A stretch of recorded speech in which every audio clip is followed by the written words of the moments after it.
السلام علیکم ورحمۃ اللہ وبرکاتہ۔ بسم اللہ والحمد للہ والصلاة والسلام علی رسول اللہ، اما بعد۔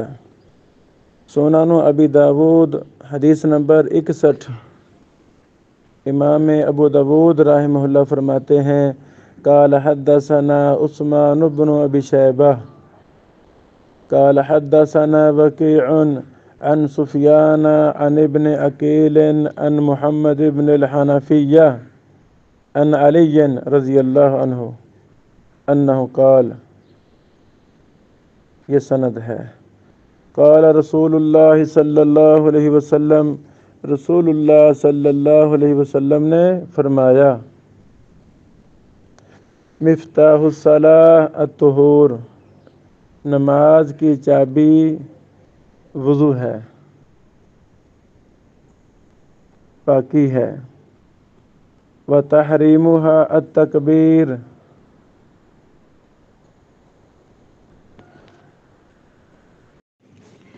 تحریمها التکبیر سے مراد ان تمام افعال کو حرام کرنا ہے جن کو اللہ تعالیٰ نے نماز میں حرام کیا ہے۔ یعنی جب ہم اللہ اکبر کہتے ہیں تو ہم پر وہ تمام چیزیں حرام ہو جاتی ہیں جو اللہ تعالیٰ نے نماز میں حرام قرار دی ہیں۔ کھانا ہے، پینا ہے، آگے پیچھے اوپر وغیرہ دیکھنا ہے، عام اپنے ساتھ نمازیوں سے باتیں کرنا ہے، وغیرہ وغیرہ۔ وتحلیلها التسلیم، ان تمام افعال کو حلال کرنا ہے جن کو اللہ تعالیٰ نے نماز سے باہر حلال کیا ہے۔ کیا مطلب؟ جب ہم سلام پھیر لیتے ہیں، السلام علیکم ورحمۃ اللہ، دونوں طرف کہہ لیتے ہیں تو ہمارے لیے تمام چیزیں حلال ہو جاتی ہیں جو نماز کے علاوہ حلال ہیں۔ خلاصہ یہ ہے، اس حدیث میں 3 چیزوں کا ذکر ہے۔ پہلی چیز ہے، نماز کے لیے وضو شرط ہے۔ وضو نماز کی چابی ہے، چابی نہیں تو نماز بھی نہیں۔ چابی وضو کو کہا گیا ہے نماز کے لیے، اور یہ شرط ہے۔ دوسری بات، نماز کے اندر بہت زیادہ چیزیں انسان پر حرام ہو جاتی ہیں۔ نماز جب ہم شروع کرتے ہیں تو سنت کے مطابق ہمیں پڑھنی چاہیے اور خشوع خضوع کے ساتھ مکمل ہمیں ادائیگی کرنی چاہیے۔ تحلیلها التسلیم، جب ہم سلام پھیرتے ہیں تو انسان نماز سے پہلے والی، شروع کرنے سے پہلے والی کیفیت پر آ جاتا ہے۔ جو چیزیں نماز کے پہلے حلال تھیں وہ سلام پھیرنے کے بعد وہ ساری چیزیں حلال ہو جاتی ہیں، اور یعنی اللہ اکبر کہہ کے نماز شروع کرنے سے وہ تمام افعال حرام ہو جاتے ہیں جن کو اللہ تعالیٰ نے نماز میں حرام کیا ہے۔ جو نماز سے پہلے حلال چیزیں تھیں ان میں سے کافی زیادہ چیزیں نماز کی وجہ سے نماز کے اندر حرام ہو جاتی ہیں، جن کی طرف ہم نے مختصر اشارہ کیا ہے۔ یہ واضح حدیث ہے۔ شیخ البانی رحمہ اللہ نے صحیح ابو داود الام جلد نمبر 1 صفحہ نمبر 104 میں اس پر تفصیلی بات کی ہے۔ خلاصہ یہ ہے، شیخ صاحب رحمہ اللہ فرماتے ہیں، ھذا اسناد حسن، یہ سند حسن ہے۔ حسن سند اس وقت ہوتی ہے جب سند کے اندر کوئی راوی صدوق درجے کا ہو۔ مختصر عام فہم سی بات، جب ہم تقریب و تہذیب وغیرہ کا مطالعہ کرتے ہیں تو وہاں ہمیں ایک حکم صدوق بھی ملتا ہے۔ یہ ثقہ سے کم ہوتا ہے۔ ثقہ میں ضبط اور عدالت یہ مکمل ہوتی ہے، تام و ضبط ہوتا ہے، عدالت بھی مکمل ہوتی ہے، اسے کہہ دیتے ہیں ثقہ۔ لفظ ثقہ میں دونوں چیزیں ہیں، عدالت اور تام و ضبط۔ اس کا حافظہ مضبوط ہے اور وہ عادل نیک ہے، متبع قرآن و سنت ہے۔ اور دوسرا، صدوق میں عدالت اور ضبط میں کچھ خفیف پن ہوتا ہے، یعنی تام و ضبط نہیں ہوتا بلکہ خفیف و ضبط ہوتا ہے۔ راوی کا ضبط اور راوی کا حافظہ اعلیٰ درجہ سے کچھ کم ہو تو اسے کہہ دیتے ہیں صدوق۔ اگر سارے راوی ثقہ ہوں، سند متصل ہو، راوی عادل اور ضابط ہوں، شاذ اور معلول نہ ہو تو وہ حدیث ہوتی ہے صحیح، صحیح لذاتی ہی۔ اگر ایک راوی یا دو راوی یا سارے راوی صدوق درجہ کے ہوں تو اسے کہہ دیتے ہیں حسن، حسن لذاتی ہی۔ تو صحیح حدیث کی 4 قسمیں ہیں: صحیح لذاتی ہی، صحیح لغیری ہی، حسن لذاتی ہی اور حسن لغیری ہی۔ شیخ صاحب فرماتے ہیں، شیخ البانی رحمہ اللہ، رجالہ کلہم ثقات، اس سند کے سارے راوی ثقہ ہیں۔ رجال الشیخین، صحیح بخاری اور صحیح مسلم کے راوی ہیں۔ ماشاء اللہ۔ ابن عقیل کے علاوہ، ابن عقیل کون ہے؟ ابن عقیل کا مکمل نام عبداللہ بن محمد بن عقیل۔ وقت کلم فیہ من قبل حفظ وہو صدوق۔ شیخ البانی رحمہ اللہ فرماتے ہیں، ان کے حافظے کی وجہ سے ان پر بحث کی گئی ہے، کلام کی گئی ہے، اور راجح قول کے مطابق یہ صدوق ہیں۔ امام ذہبی رحمہ اللہ نے کہا، حدیثہ فی مرتبۃ الحسن، اس کی حدیث حسن کے مرتبہ میں ہے۔ امام احمد بن حنبل، امام اسحاق بن راہویہ یحتجان بہ، یہ دونوں امام محدثین اس کے ساتھ حجت پکڑتے تھے۔ حافظ ابن حجر رحمہ اللہ نے بھی تقریب التہذیب میں صدوق ہی کہا ہے، اور کہا اس کی حدیث میں کچھ کمزوری ہے، صدوق درجے کا ہے، اور یہ بھی کہا گیا ہے کہ یہ آخر عمر میں ان کا حافظہ خراب ہو گیا تھا۔ امام ترمذی رحمہ اللہ نے فرمایا اس حدیث کے بعد، چونکہ یہ حدیث سنن ترمذی میں بھی ہے، ھذا الحدیث اصح شیء فی ھذا الباب، یہ حدیث اس باب میں سب سے صحیح ترین ہے۔ وَأَحْسَنُ، اصح شیء فی ھذا الباب وَأَحْسَنُ، اور عمدہ ہے۔ وعبداللہ بن محمد بن عقیل صدوق، اور یہ جو عبداللہ بن محمد بن عقیل راوی ہیں یہ صدوق ہیں، یعنی ماشاءاللہ امام ترمذی رحمہ اللہ نے بھی اس راوی کو صدوق کہا ہے۔ وقد تکلم فیہ بعض اہل العلم من قبل حفظ، بعض محدثین نے ان کے حافظے کی وجہ سے ان پر کلام کیا ہے۔ امام ترمذی فرماتے ہیں، وسمعت محمد بن اسماعیل، میں نے سنا امام بخاری رحمہ اللہ سے، وہ فرما رہے تھے، کان احمد بن حنبل و اسحاق بن ابراہیم والحمیدی یحتجون بحدیث عبداللہ بن محمد بن عقیل، کہ امام احمد بن حنبل، امام اسحاق بن ابراہیم، امام حمیدی رحمہ اللہ اجمعین، یہ عبداللہ بن محمد بن عقیل کی حدیث کے ساتھ حجت پکڑتے تھے۔ قال محمد نے کہا، مراد امام بخاری رحمہ اللہ، وہو مقارب الحدیث۔ اللہ اکبر۔ یہاں بطور فائدہ امام بخاری رحمہ اللہ ہوں یا دیگر کی ایک محدثین، ان کی جرح و تعدیل میں کچھ خاص اصطلاحات ہیں، ان کا معنی مراد کیا ہے، اس کا مطلب کیا ہے۔ یہ ہماری کتاب ہے جرح و تعدیل کے اصول و ضوابط، گوگل پر لکھیں گے تو وہ آ جائے گی، ہم نے شائع بھی کی دو دفعہ۔ اس میں نے بات کی ہے اسی مسئلہ پر۔ اس طرح ہم نے کچھ لیکچر بھی دیے، ان میں بھی اس چیز پر ہم نے بحث کی ہے، وہ ہمارے یوٹیوب پر موجود ہیں۔ امام بخاری رحمہ اللہ اور علوم حدیث کے نام سے ہم نے پچھلے دن ایک دورہ کروایا تھا، اس میں کافی بحثیں کی تھیں، تو اس میں یہ ساری تفصیلات موجود ہیں۔ یہ ہماری کتاب بھی ہے، امام بخاری رحمہ اللہ اور علوم حدیث، اللہ زندگی دے، آسانی فرمائے تو ہم اس کو بھی جلد شائع کرتے ہیں انشاءاللہ۔ تو خلاصہ کلام یہ ہے کہ یہ راوی علی الاقل صدوق درجے کا ہے۔ شیخ البانی صاحب رحمہ اللہ نے یہ ذکر کرنے کے بعد لکھا، وقال نووی فی المجموع، امام نووی رحمہ اللہ نے اپنی کتاب المجموع جلد 3 صفحہ 299 میں کہا، رواہ ابو داود و ترمذی وغیرہما بسناد صحیح۔ اللہ اکبر، یعنی شیخ امام نووی رحمہ اللہ نے بھی اس کی سند کو صحیح کہا ہے۔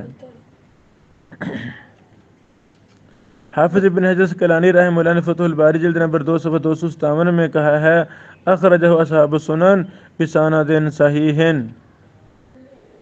کہ سنن والوں نے اس حدیث کو صحیح سند کے ساتھ نکالا ہے۔ پھر فرماتے ہیں کہ اس حدیث کے شواہد بھی ہیں جس کے ساتھ یہ صحیح حدیث کے درجہ تک پہنچ جاتی ہے۔ نسب و رائے وغیرہ میں بھی اس پر تفصیلات ہیں۔ اللہ اکبر، یہاں تک بحث تھی شیخ البانی رحمہ اللہ کی، جو انہوں نے صحیح ابو داود علم میں یہ تفصیل ذکر کی ہے۔ الحمدللہ۔ اب ہم آتے ہیں اس حدیث کی سند کی طرف۔ تو عثمان بن ابی شیبہ، ان پر تفصیل پیچھے گزر چکی ہے، امام وکیع پر بھی، امام سفیان پر بھی، ابن عقیل پر بھی ہم نے تفصیل بیان کر دی ہے۔ محمد بن الحنفیہ،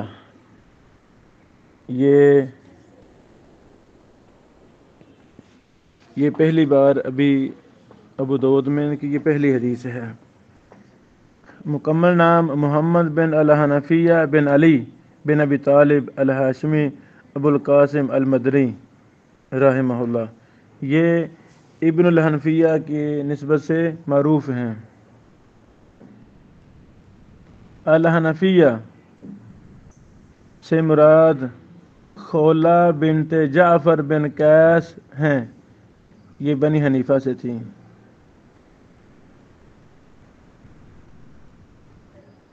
اللہ اکبر۔ امام اجلی رحمہ اللہ نے کہا، تابعی ثقۃ وکان رجلا صالحا، یہ تابعی ہیں اور ثقہ ہیں، ان ایک انسان تھے۔ حافظ ابن حجر نے ان کو ثقہ کہا ہے، ابن حبان نے الثقات میں ذکر کیا ہے اور کہا ہے من افاضل اہل بیتی۔ اللہ اکبر۔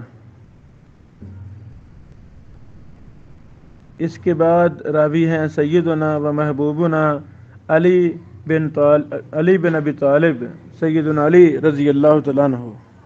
مکمل نام سیدنا علی بن ابی طالب بن عبد مناف بن عبد المطلب بن ہاشم بن عبد مناف ابو الحسن الحاشمی امیر المومنین رضی اللہ تعالیٰ عنہ، ابو تراب۔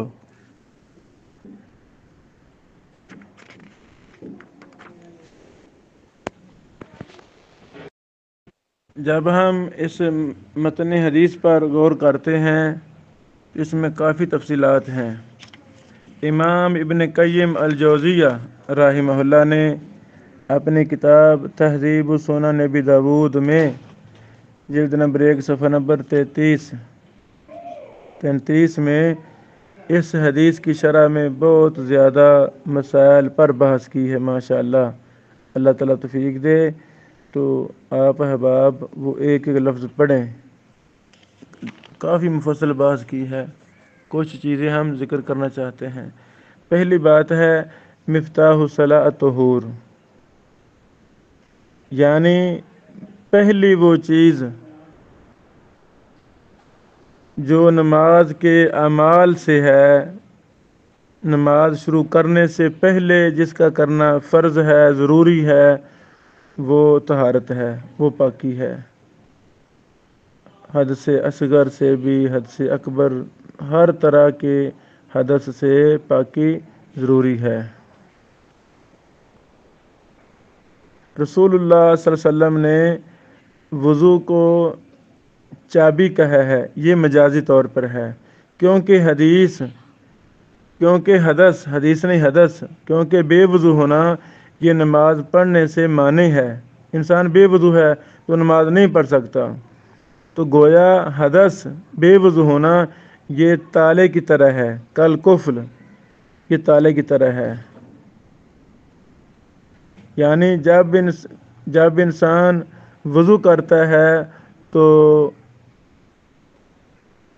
اس کے بعد ہی نماز پڑھے گا۔ گویا کہ وضو کو چابی کہا گیا ہے، چابی ہے تو تالا کھل جائے گا۔ اللہ اکبر۔ وَهَذِهِ استعارہ بدیہ لا يقدر علیها الا النبوہ۔ اللہ اکبر۔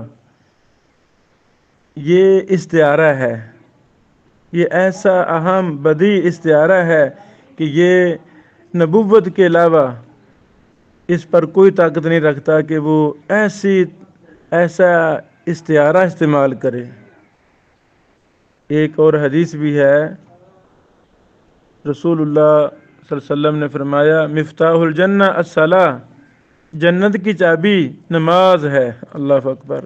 ومفتاح الصلاۃ الوضو، اور نماز کی چابی وضو ہے۔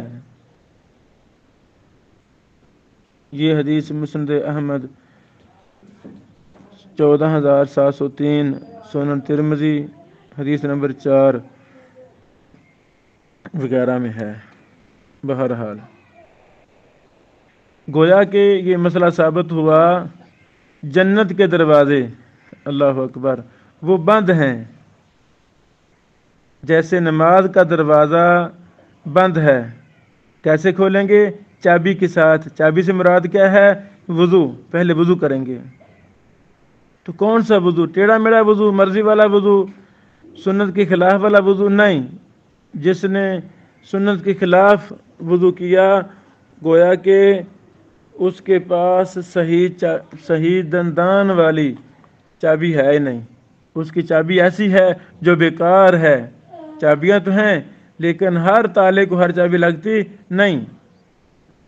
تو یہاں وضو سے مراد وہ وضو جو قرآن و سنت کے 100% مطابق ہو، بدعات سے پاک، خرافات سے پاک، غیر مسنون اعمال سے پاک، سنت کے مطابق وضو ہوگا تو وہ چابی ہے نماز کی۔ اللہ اکبر۔ یہ ثابت ہوا کہ جنت کے دروازے بند ہیں، نماز کے دروازے بند ہیں، قرآن و حدیث کی اتباع کرنے سے ہی جنت کے دروازے کھلیں گے۔ اللہ اکبر۔ اور یہ بھی ثابت ہوا کہ طاعات میں ایک بڑا رکن توحید کے بعد وہ نماز ہے۔ دوسرا مسئلہ، بلکہ پہلا مسئلہ، وضو ہم دیکھتے ہیں مسلمان بیچاروں کو وضو کا پتہ ہی نہیں ہے، وضو کے طریقے کا نہیں پتہ، غسل جنابت کے طریقے کا نہیں پتہ، نماز کے طریقے کا نہیں پتہ۔ تو یہ علماء پر فرض ہے کہ وہ بڑی زیادہ ٹینشن لے کر، ڈیوٹی سمجھ کر یہ فریضہ ادا کریں کہ لوگوں کے وضو کی اصلاح کریں، نماز کی اصلاح کریں، غسل کی اصلاح کریں۔ درس دیتے ہیں لیکن کون سے درس جو بغیر تیاری کے وہ یعنی جو عام مسئلے مسائل ان کو پتہ ہوتا ہے وہی درس دے رہے ہیں۔ کسی اہم مسائل میں، کسی بدعت کے رد میں، کسی غیر مسنون عمل میں درس بہت کم ہوتے ہیں۔ تو ہمیں ایک ہی چیز پر نظر ہونی چاہیے۔ ڈر بھی ہوتا ہے نا نکال نہ دیں مسجد والے، 100 مسئلے مسائل ہیں، ہمیں حق سچ کو بیان کرنا چاہیے۔ اپنے نمازیوں کی بہت زیادہ تعلیم و تربیت کا ہمیں خیال رکھنا چاہیے، ورنہ ہم اللہ کے ہاں جواب دہ ہیں کہ آپ نے لوگوں کے وضو کی، نماز کی، احکام و مسائل کی، قرآن و حدیث کی روشنی کے مطابق لوگوں کی اصلاح کیوں نہیں کی۔ ہم اللہ کے ہاں اللہ کو جواب دہ ہیں۔ بہرحال وتحریمها التکبیر، اس سے مراد جیسے ہم نے پہلے بیان کیا کہ وہ کام جو اللہ تعالیٰ نے نماز میں حرام قرار دیے ہیں وہ اللہ اکبر کہنے سے وہ شروع ہو جاتے ہیں۔ اللہ اکبر۔ وتحلیلها وتحریم و تکبیر، تو تکبیر سے مراد ہے اللہ اکبر، اللہ اکبر۔ سنن ابن ماجہ میں یہ لفظ موجود ہے، نماز شروع کرتے وقت اللہ اکبر کہنا چاہیے، یہی کہنا چاہیے۔ تو بعض نے کہا فارسی میں بھی اللہ بزرگست کہہ لے تو نماز ٹھیک ہو جائے گی، کسی نے کہا اللہ اعظم کہہ لیں تو ٹھیک ہے، پھر بھی یہ فضول باتیں ہیں، ان کا قرآن و حدیث سے کوئی ثبوت نہیں ہے۔ محمد رسول اللہ صلی اللہ علیہ وسلم نے جب یہ نماز شروع کی تو کہا اللہ اکبر، اور کوئی صفت اللہ رب العالمین کی، اللہ الرحمن، اللہ الرحیم، اللہ ملک القدوس السلام المؤمن، ساری بھی صفتیں پڑھ جائیں، اللہ تعالیٰ کے سارے اسماء و صفات پڑھ جائیں تو اللہ اکبر نہ کہیں، اللہ کی قسم نماز شروع نہیں ہو سکتی۔ نماز شروع کرنی ہے تو کیا کہنا ہے؟ اللہ اکبر، ماشاء اللہ، جیسے اذان میں اللہ اکبر، دیگر معاملات میں اللہ اکبر، یہی کہنا ہے، اللہ اکبر ہی کہنا ہے۔ ابن ماجہ میں آپ دیکھ سکتے ہیں کتاب الصلاۃ کے شروع میں اس میں آپ کو یہ لفظ ملے گا حدیث میں اللہ اکبر کا، وتحلیلها تسلیم، تو سلام پھیرنے سے انسان پر اللہ تعالیٰ نے جو تمام افعال کو حلال کیا ہے وہ حلال ہو جاتے ہیں سلام پھیرنے کے بعد۔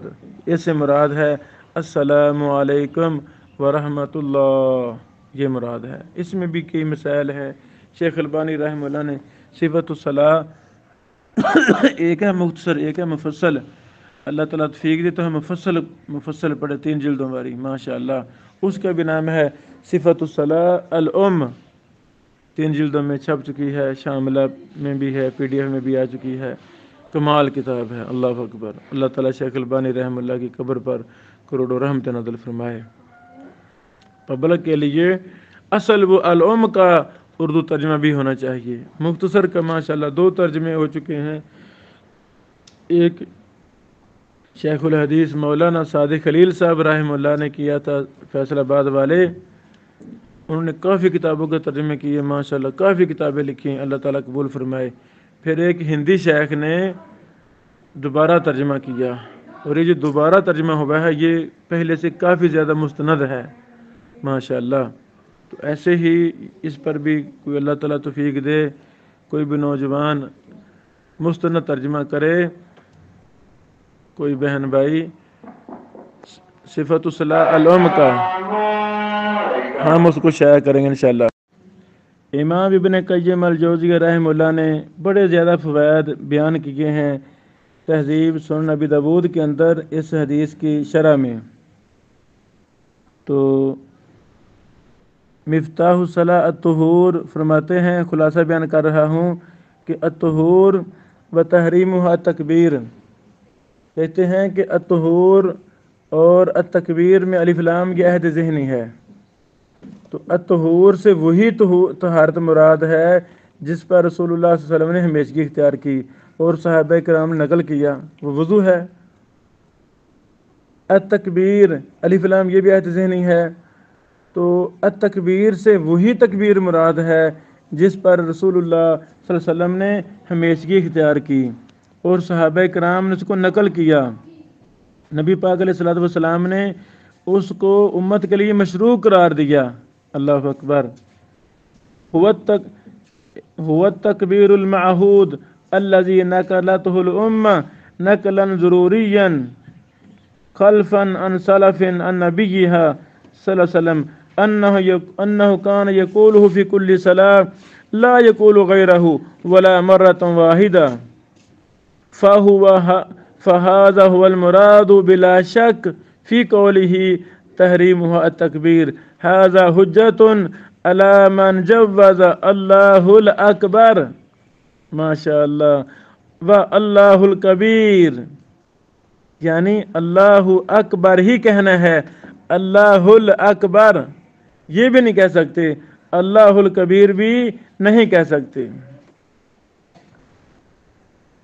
پھر فرماتے ہیں فَإِنَّهُ وَإِن سُمِّيَ تَكْبِيرًا، اگرچہ اللہ الاکبر اور اللہ الکبیر بھی تکبیر ہی ہے، لیکن لَيْسَ التَّكْبِيرُ الْمَعْهُودُ الْمُرَادُ بِالْحَدِيثِ، لیکن یہ وہ تکبیر نہیں ہے جو معہود تکبیر ہے، جو حدیث میں مراد ہے، اور حدیث میں جو تکبیر مراد ہے جس پر رسول اللہ صلی اللہ علیہ وسلم نے ہمیشگی اختیار کی، صحابہ کرام ائمہ محدثین نے، وہ ہے اللہ اکبر۔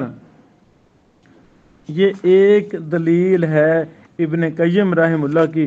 اس طرح انہوں نے ماشاءاللہ اسی مسئلہ پر بڑی زیادہ مفصل بات کی ہے، کئی دلائل ذکر کیے ہیں، الحجۃ الثانیہ، الحجۃ الثالثہ، الحجۃ الرابعہ، اللہ اکبر، الحجۃ الخامسہ، یعنی کئی دلائل نقل کیے ہیں ان لوگوں کو رد کرنے کے لیے جو نام نہاد فقہ کے نام پر اپنی طرف سے شریعت سازی کا کام کرنے کی ناکام کوشش کرتے ہیں۔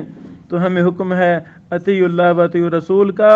محمد رسول اللہ صلی اللہ علیہ وسلم نے نماز شروع کرنے سے پہلے اللہ اکبر کہا، اللہ اکبر کہہ کے نماز شروع کی۔ بس ہمیں بھی حکم ہے اللہ اکبر کہیں اور نماز ختم کہیں۔ بعض گندے گندے مسائل فقہ نام نہاد فقہ کی کتابوں میں لکھے ہوئے ہیں، دل اجازت دیتا ہی نہیں کہ ہم وہ بیان کریں۔ اللہ اکبر۔ تو فقہ سے مراد قرآن و حدیث ہے اور کچھ مراد نہیں ہے۔ جب ہم لفظ فقہ بولتے ہیں تو اس سے یہ جو مشہور کیا گیا ہے یہ فلاں فقہ فلاں، نہیں، فقہ قرآن و سنت کا نام ہے۔ من یرید اللہ بہ خیرا یفقہہ فی الدین، رسول اللہ صلی اللہ علیہ وسلم نے جو فرمایا ہے کہ جس کے ساتھ اللہ تعالیٰ بھلائی کا ارادہ فرماتے ہیں اس کو دین میں فقاہت عطا فرما دیتے ہیں، دین کی سمجھ بوجھ اور فقہ عطا فرما دیتے ہیں۔ تو اللہ تعالیٰ نے صحابہ کرام کے ساتھ بھلائی کا ارادہ کیا تھا، ان کو دین کی سمجھ عطا فرمائی تھی۔